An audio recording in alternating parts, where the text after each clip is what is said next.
lagi di Rizzy Vlog.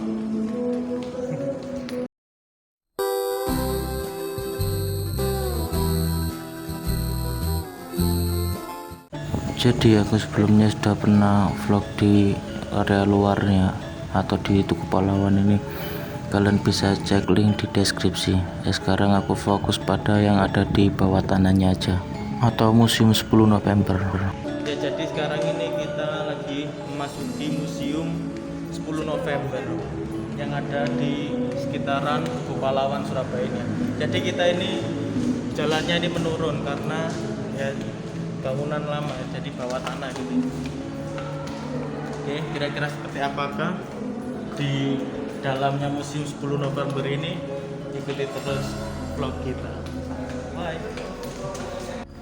Sebenarnya bangunannya itu tidak di bawah tanah ya, berhubung bangunannya ini sangat lama sekali, jadi terkesannya atau orang lebih mengenalnya itu bangunan bawah tanah. Ini saksi diksi. Keren. Ini kalau pejuang-pejuang Surabaya, ini tempo dulu, nggak ada tahunnya. Dan ini adalah kantor pos tempo dulu. Oh, keren. Ini nama-nama toko pelaku kelihatan.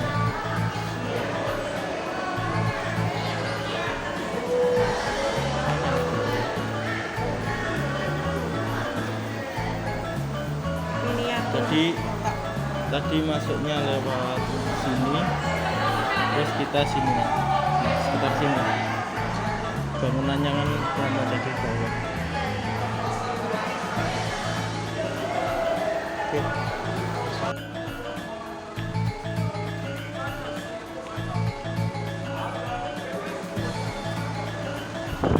Baiknya ini di mana? Assalamualaikum warahmatullahi wabarakatuh. Kita sekarang sudah bersama Mas. Sebelumnya mau kenalan dulu, Masnya namanya siapa? Oke, boleh. Jadi kenalkan saya Gani. Dani, Ya. yang mengurus guide di sini Ya, ya. saya jadi staf guiding di Museum 10 November. Musim 10 November ini. Terus ini yang dipakai ini gedung apa? Kalau zaman Belanda, gedung ini dulu termasuk wilayah monumen Tugu Pahlawan. Namanya Radvan Justice. Taman Justice. Radvan Justice itu semacam gedung pengadilan untuk umum ketika masa Belanda. Ya. Tapi kemudian ketika Jepang datang ke sini, gedung itu kemudian diganti nama menjadi markas Kenpetai. Kempetai. Namanya Kenpetai Iya. karena Jepang namanya Iya. ya. Itu juga difungsikan sebagai tempat untuk menyiksa atau mengadili arek Surabaya yang melakukan perlawanan terhadap Jepang di Surabaya. Gedung ini ya cukup lama ya katanya. Jadi gedung ini dulu dibangun tahun 89. Resmiannya dibangun oleh Bapak Abdurrahman Wahid. Oh, Gus Dur itu ya. Iya. Iya. Terus bisa dijelaskan Iya. Boleh. Patung ini. Nah, jadi patung di sebelah kiri saya ini adalah patung polisi istimewa. Iya. Iya. Ya. Jadi patung ini adalah patung polisi istimewa. Kenapa istimewa? Karena polisi itu pasca deklarasi, para Surabaya membuat sebuah antisipasi keamanan terkait tentang kemerdekaan. Pada waktu itu memang polisi yang dulu namanya polisi istimewa. Kebetulan diketuai oleh Muhammad Yasin. Jadi seragamnya modelnya seperti ini dulu mas polisinya.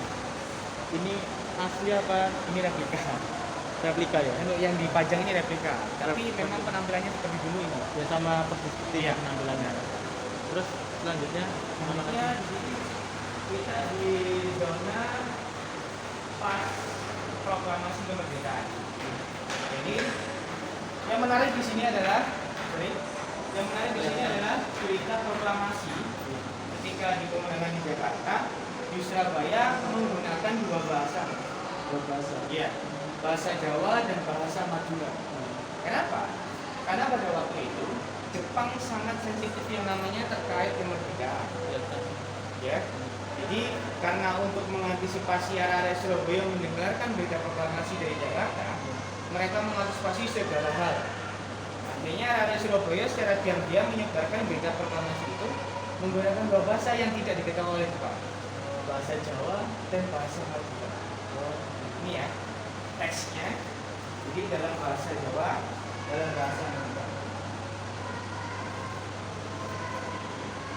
Ini ya, Ini koran-korannya dulu. ya, ini media cetak orang-orang sebat terkait tentang berita kemerdekaan yang dikumandangkan oleh Presiden Soekarno. Ini di mana? Jakarta, Jakarta ya. ya. Terus Setelah itu kemudian karena sudah mendengarkan berita proklamasi kemerdekaan yang sudah saya sebutkan tadi, Surabaya mulai membentuk kekuatan nasional seperti PKR, KNI, dan polisi istimewa. Yang barusan tadi di depan itu seragamnya Bapak Polisi Istimewa yang kebetulan diketuai oleh Muhammad Yasin. Dan di sebelah sana ada seragamnya BKR. Ini ya, istilahnya Barisan Keamanan Rakyat. BKR ini cikal bakal dari TKR, Tentara Keamanan Rakyat, yang kemudian sekarang menjadi TNI. Dulu seragamnya seperti ini. Militernya seperti ini warnanya.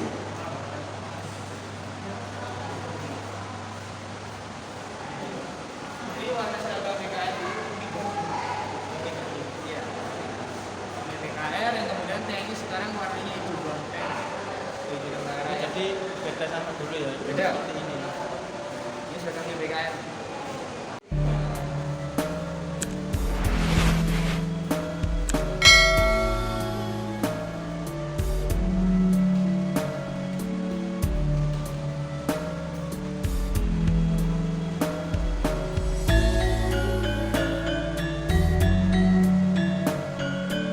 Peristiwa di bulan 1 Oktober, sorry, di September dulu, kita beranjak di bulan 9.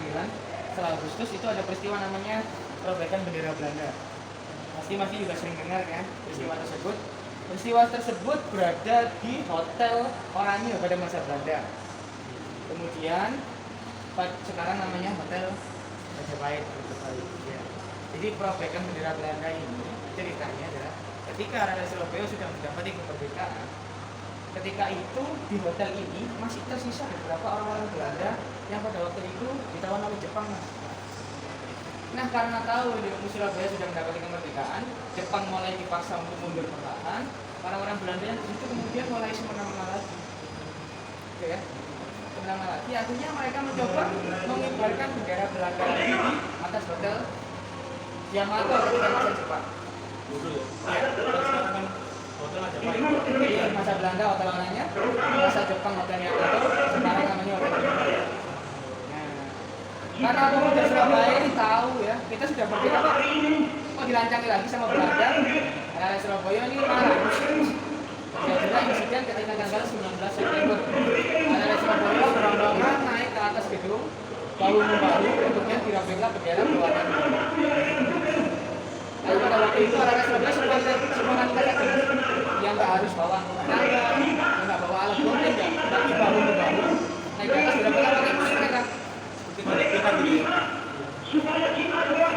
Yo, peristiwa di bulan September. Kita belajar di bulan Oktober, ya. Pas awal 1 Oktober ada namanya markas Kempetai. Jadi markas di sini dulu, zaman Jepang Kempetai, itu ada proses penyerbuan. Karena rakyat Surabaya sudah merdeka, saya katakan lagi, tadi markas Kempetai digunakan untuk menyiksa atau mengadili rakyat Surabaya. Karena kita sudah mendapati kemerdekaan, mereka nggak mau dong gedung milik mereka tetap dikuasai oleh Jepang. Tanggal 1 Oktober rakyat Surabaya menyerang atau menyerbu markas Kempetai. Yang alhasil pada waktu itu diketuai oleh Pak Haryo Ketik. Ini senjatanya. Iya. Ini senjata yang digunakan beliau untuk memimpin rakyat Surabaya menyerbu markas Kempetai. Sistemnya ini sekarang Pendaratan tentara sekutu Inggris tepatnya di Surabaya. Otomatis Inggris datang bukan tanpa pemimpin kan, yang pada waktu itu dipimpin oleh Brigadir ABS Haryo. Beliau membawa orang sebanyak 600, yang namanya adalah infanteri 49 yang India. Kenapa India? Karena pada waktu itu India menjadi jajahan Inggris. Datang ke Surabaya, tujuannya adalah bukan untuk bertempur sebenarnya. Pertama, mereka ingin membebaskan orang-orang Belanda yang pada waktu masa Jepang, dia ditawan oleh Jepang di Surabaya. Dia ingin membebaskan orang-orang Belanda. Kedua, mereka ingin melucuti senjata area Surabaya. Area Surabaya dapat senjata dari Jepang. Ini dilucuti oleh Inggris. Mengingat ketika area Jepang, area Surabaya ini membawa senjata, itu akan sangat membahayakan. Ketiga, sekali lagi, Inggris ingin mengembalikan secara administrasi kekuasaan Belanda di Surabaya. Itu salah satu peristiwa di tanggal 25 ah, setelah merdeka itu ada runtutannya mas. Ini feeling yang sangat luar biasa yang dirasakan oleh Bapak Haji Hasyim Asyari yang ada di Jombang. ya, beliau kan ketuanya NU waktu itu mengumpulkan segenap anak-anak Surabaya yang terkumpul dalam beberapa organisasi Islam. Just menyiapkan mental aja karena mereka tahu mereka sudah. Tapi feeling itu dibantu kemudian datangnya Inggris di Surabaya tanggal 25 Oktober. Saya kok bisa? Feeling seorang kiai tahu 3 hari setelah itu ada tentara seperti peristiwa ini kemudian sering disebut sebagai masalah sejarah. Rapat, kesepakatan atau tujuan terkait nanti kira-kira jika ada penjajah datang ke sini kita sudah siap untuk mempertahankan yang nasionalis. Di sini adalah diorama replika di gedung PDNU Surabaya dekat ini apa? Jalan Pahlawan. Dulu gedung ini dibuat rapat dan masih kurang lebihnya 90% masih utuh asli. Benar. Nah, setelah peristiwa ini Inggris kemudian mengirimkan surat yang arah Surabaya. Namanya surat ultimatum. Yang berisi area Surabaya serahkan senjata kalian kepada Inggris. Jika nggak mau, siapa aja yang akan ada di waktu di tempat di Surabaya pada waktu itu juga akan ditembak. Lagi area Surabaya nggak mau karena mereka sudah merdeka, sudah mendapatkan apa yang menjadi hak mereka. Dan mereka menolak. Nah, peristiwa tolak menolak itu menimbulkan aksi namanya Pertempuran 3 Hari. Ya.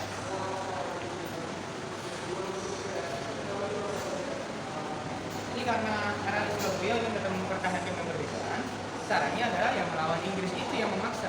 Padahal yang menyurati itu bukan nama lain, yang menyurati pihak pusatnya. Untuk area Surabaya ini nggak dipaksa, nggak akan mau. Akhirnya mereka dipaksa, terjadilah peristiwa tembak-menembak selama 3 hari. Tepatnya di depan gedung integrasi yang sekarang ada di dekatnya jembatan Marapasan. Peristiwa pertempuran 3 hari ini yang kemudian akhirnya menewaskan sosok Brigadir A.W.S. Malabdira.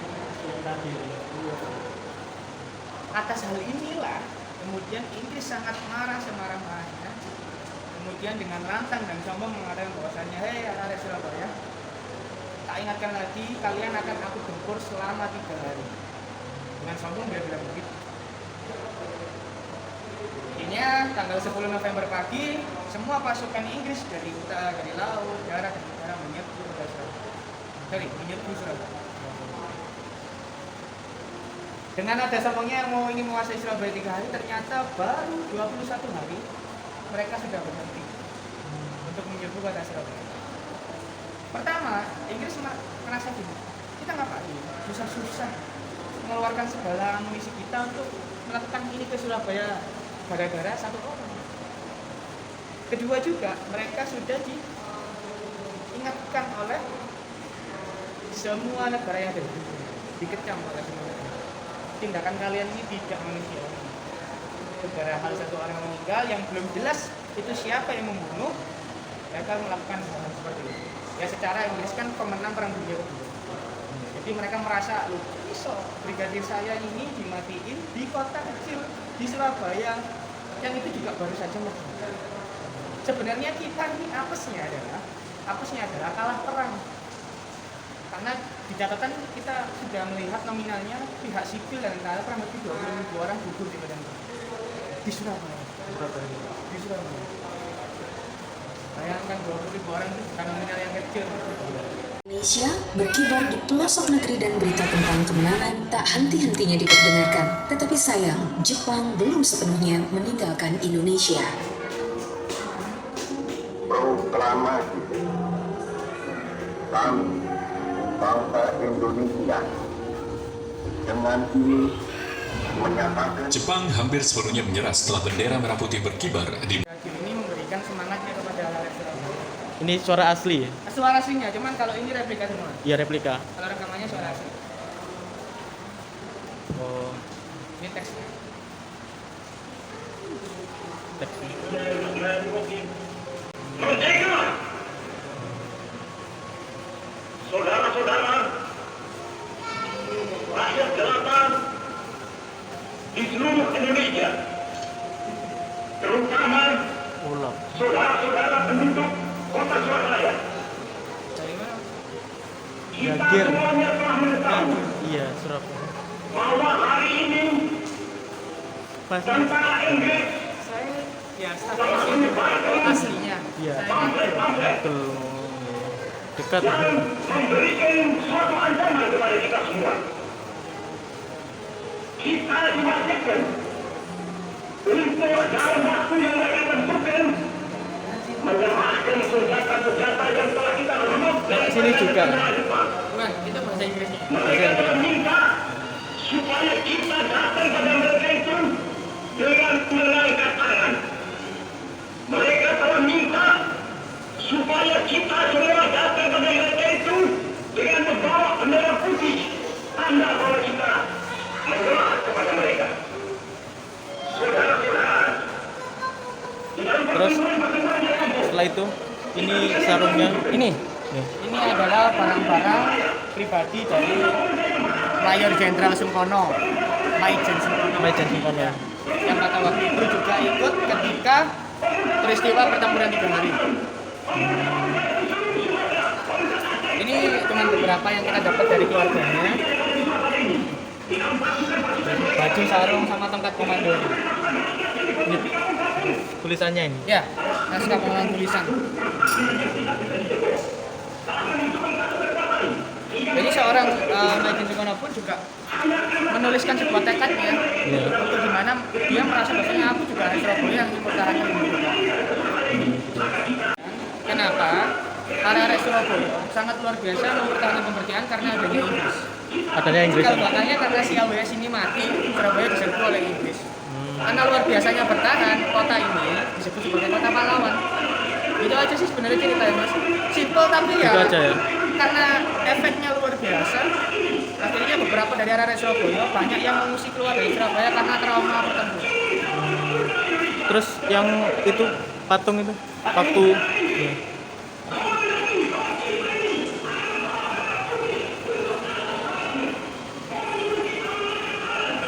Oh, depannya sini.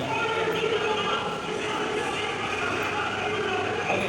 Jadi patung ini itu namanya di sini Hall of Fame atau patung gugus bintang bahasanya. Iya. Ini totalnya ada 10 mas. 10 orang itu ya. 10 orang yang menggambarkan ketika masa pertempuran. Kenapa 10 menjadi tanggal dari peristiwa pertempuran itu sendiri. Nah, ini menariknya tanggal peristiwa 10 November 45 ini diadopsikan, diaplikasikan untuk pembuatan monumen Tugu Pahlawan. Gitu ya. Kalian ngerti sejarahnya monumen Tugu Pahlawan dan filosofi daripada bangunan? Iya. Oke, jadi kita balik ke sini. Enggak. Enggak. Sebelumnya melebur oleh penduduk Indonesia tidak menghargai kedaulatan Indonesia. Jika sebaliknya, Inggris meluncurkan senjata pejuang, hingga akhirnya arek-arek Surabaya terbakar amarah dan siap untuk berperang. Dan pengunjung, saat ini mari kita simak bagaimana kisah saling kamunya tentang agar memudahkan kita mengikuti jejak para pejuang dalam mempertahankan kemerdekaan Republik Indonesia. Anda tidak dengan kamu ini dalam perjuangan hari-hari Surabaya yang berada di Tugu Pahlawan Surabaya. Agar dilakukan mengikuti jejak para pejuang. Di sini adalah diorama terkait markas Kempetai yang sudah saya jelaskan tadi. Ya. Yang dulunya pada masa Belanda namanya Raad van Justice. Bangunannya seperti ini. Seperti gedung istana ya. Iya. Jadi masnya tadi kan melewati puing-puing yang ada patung Suhat ya. Oh iya. Itu sebenarnya replika daripada gedung ini mas. Tapi pintu utamanya sebenarnya menghadap ke kantor gubernur. Itu gedung setelah pertempuran itu yang menghadap ke kantor gubernur. Pintu utamanya. Ini hancur ini. Nah, itu yang ada di pelabuhan, pintu pelabuhan. Terus ini adalah proses ketika Rakyat Surabaya keluar dari kota Surabaya, dari Surabaya.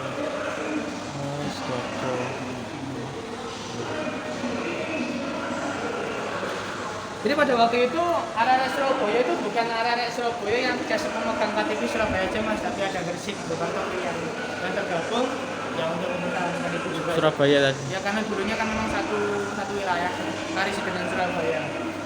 Sekarang dibagi secara administrasi sendiri-sendiri. Jadi Gresik sendiri, Krian sendiri.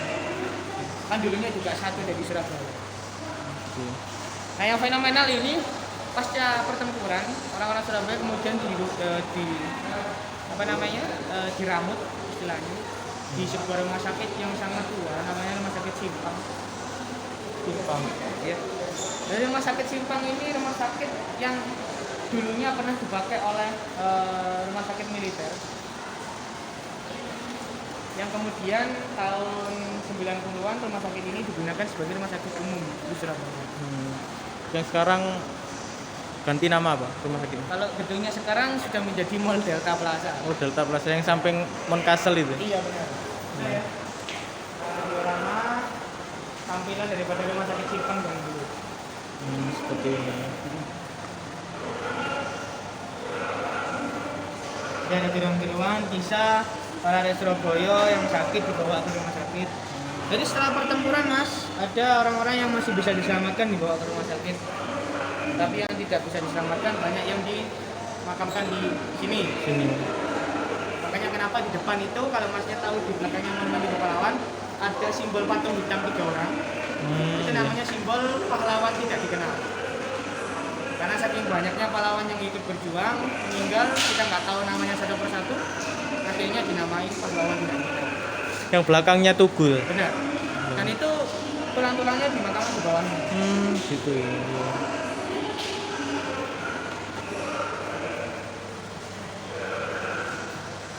Jadi sekarang dialihfungsikan menjadi Delta Plaza. Iya Delta. Oke, kita lanjut ke sejarah dibangunnya monumen. Untuk memperingati peristiwa besar 10 November, Bapak Insinyur Soekarno bersama tim menginginkan sebuah simbolis kota pahlawan yang ada di Surabaya. Awalnya selaku tim, Bapak Insinyur Suratmoko selalu perancang bangunan membuat konsep bangunan seperti ini, Mas. Ada 2. Yang pertama ada gambar Garuda, bentuknya seperti ini. Di sini tubuhnya dikelilingi oleh manusia yang bergandengan. Semua desain ini ditolak oleh Soekarno dengan alasan Garuda dan manusia ini mengambangkan tidak abadi. Sedangkan Soekarno menginginkan semangat dan perjuangan arah-arah Surabaya ini yang abadi. Meskipun sampai kapanpun semangat itu akan ada. Akhirnya digantilah konsepnya menjadi seperti itu. Nah, di mana konsep bangunan ini diambil dari bentuk paku usuk yang dibalik. Paku yang dibalik namanya paku usuk. Kenapa menjadi paku? Karena Presiden Soekarno ingin siapapun yang menginjakkan kaki di Surabaya untuk tujuan jahat dan merusak, mereka akan tersakiti karena semangatnya rakyat Surabaya. Filosofinya seperti itu. Dan di sini masnya kan melihat ya ada lengkungan-lengkungan. Iya. Nah, ada lengkungan-lengkungan itu totalnya ada 10 lengkungan. Dan monumen Tugu Pahlawan nggak langsung dibangun jadi satu begini. Ada tahap ruas-ruasnya dibangun. Jadi 1 di sini, 2 sampai di sini totalnya ada 11 ruas yang menandakan bulan daripada peristiwa pertempuran. Yang kemudian dilengkapi oleh tinggi dari monumen Tugu Pahlawan sendiri adalah 45 yard. Yang menandakan 45 yard.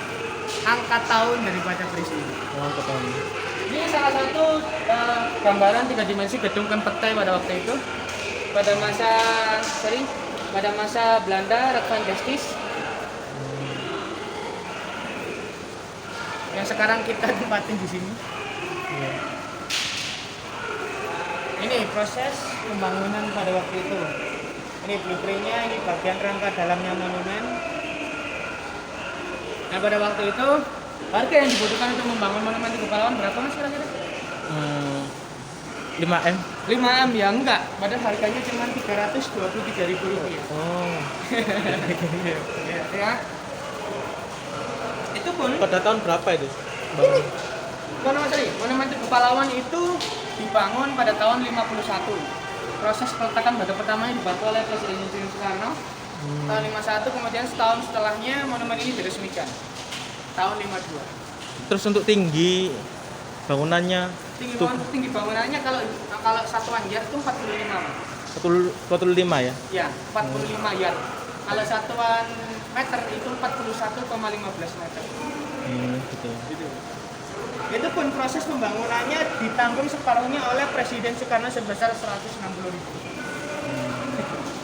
Ya zaman dahulu kan sudah mahal ya. Iya, ini pun mereka membuat sebuah semacam undian berhadiah, gitu ya, di mana hadiahnya berupa rumah dan perabotan. Gitu. Yang beli tiket itu hadiahnya yang menang dapat rumah. Zaman itu undiannya sebesar gini ya, harganya 10 per lembar. Rp10. Rp10. Kan zaman sekarang juga tidak ada. Oh, zaman ada. Iya.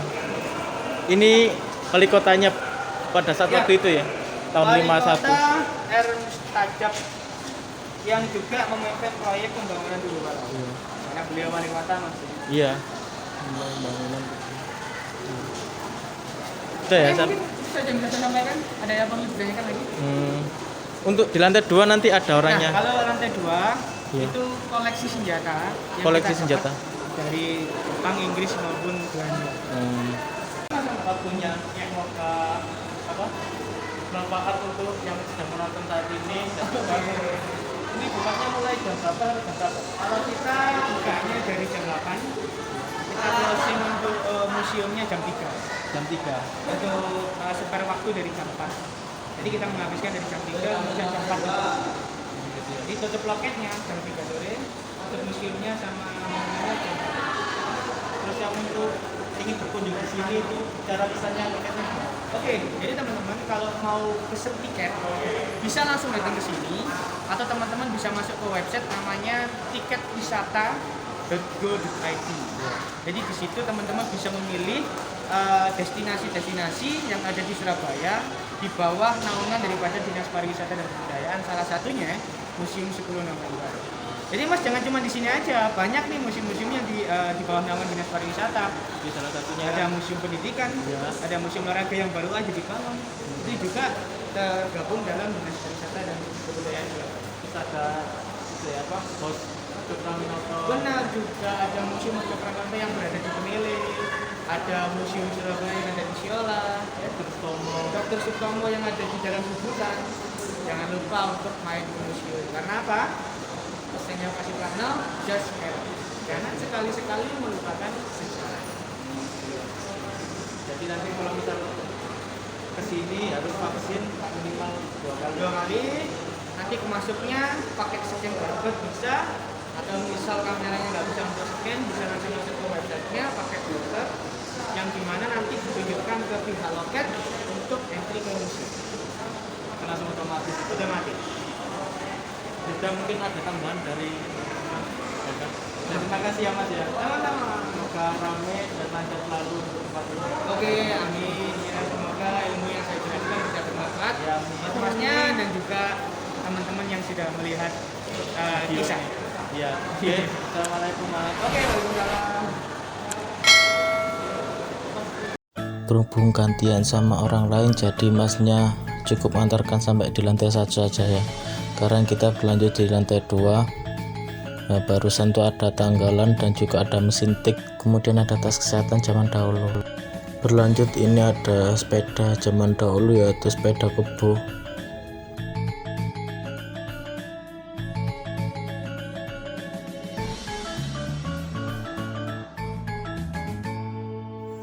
Ini ada peralatan kesehatan, bisa kalian lihat sendiri ya.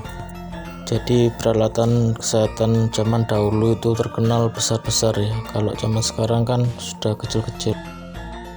Berlanjut ke mata uang zaman dahulu, tentunya sudah tidak bisa dibuat alat.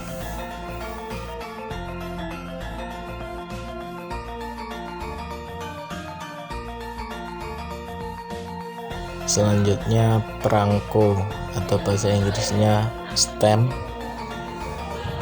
Kita bisa lihat bersama-sama kalau zaman dahulu itu seperti itu ya perangkonya.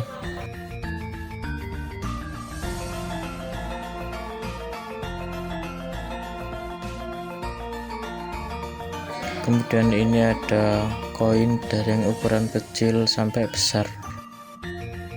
Kemudian ini ada gedung Head Angel Sea yang zaman sekarang itu diganti dengan gedung Siola.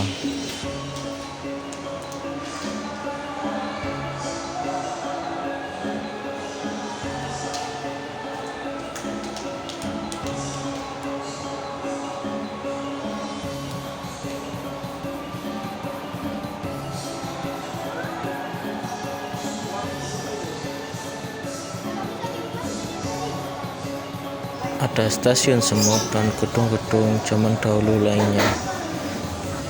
Suasananya jalan seperti itu ya.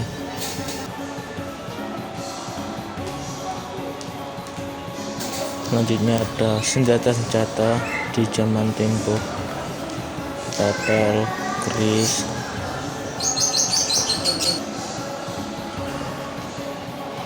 dan senjata-senjata lainnya.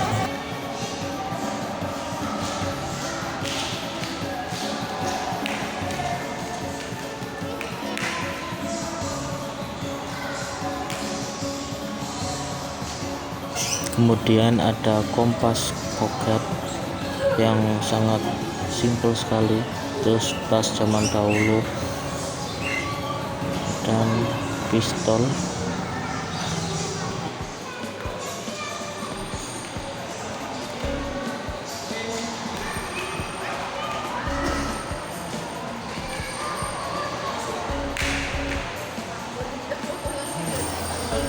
Dan ada helm kamuflase.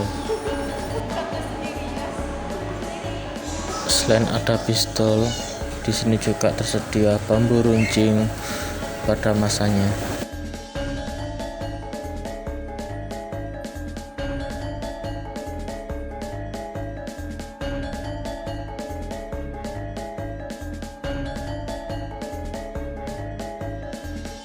Kemudian ada topi perwira dan anggota.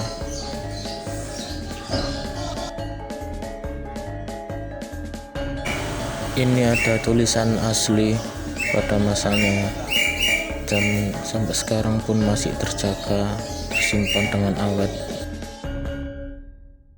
Dan zaman dahulu itu lotion anti nyamuknya itu seperti itu ya. Kemudian ada korek api, terus botol air,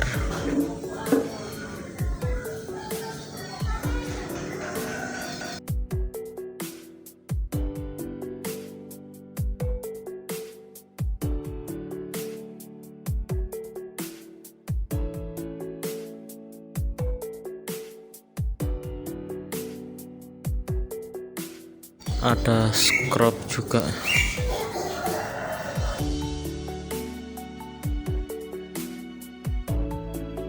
Dan senter pada masanya.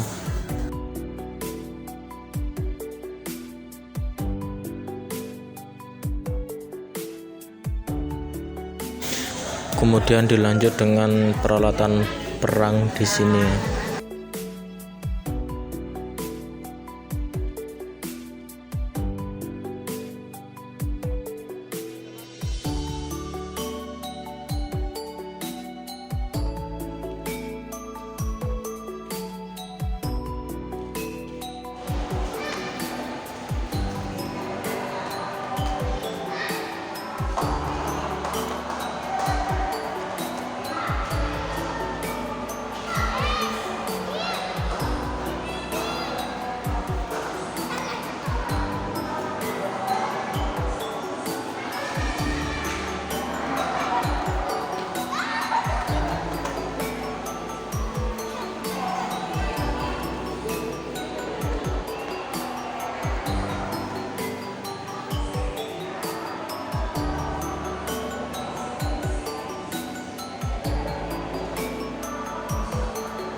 Sekarang kita memasuki lokasi 3 dimensi ya.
Jadi ini terbuat dari apa, Bunda? Apa? Kanvas ya. Kasar gitu teksturnya. Ini batu perang. Nah, sekarang kita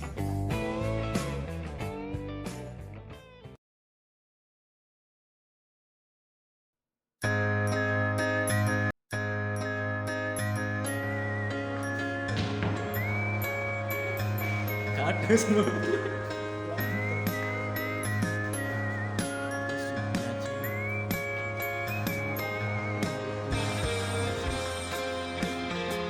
Surabaya.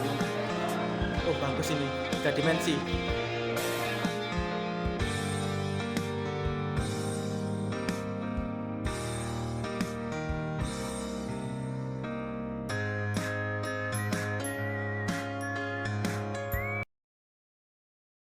Ya akhirnya kita sudah keliling-keliling bawah tanah tadi.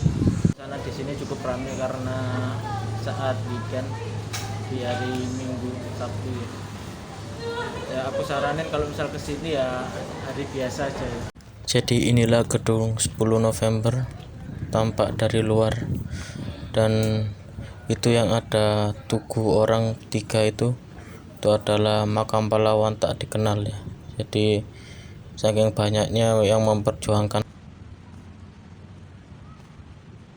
Jadi cukup segitu saja videonya.